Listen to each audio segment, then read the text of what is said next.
श्रियकान्ताय कल्याणनिधये निधयेऽर्तिनाम् श्रीवेङ्कटनिवासाय श्रीनिवासाय मङ्गलम्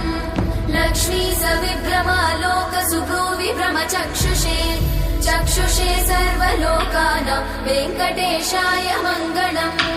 श्रीवेङ्कटाद्रिशृङ्गाग्रमङ्गलाभरणाङ्ग्रये मङ्गलानां निवासाय श्रीनिवासाय मङ्गलम् सर्वावयव सौन्दर्य सम्पदा सर्वचेतसां सदा सम्मोहनायास्तु वेङ्कटेशाय मङ्गलम्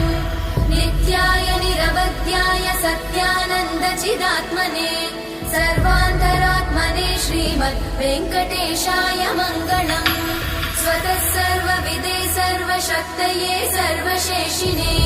सुलभाय सुशीलाय वेङ्कटेशाय मङ्गलम्।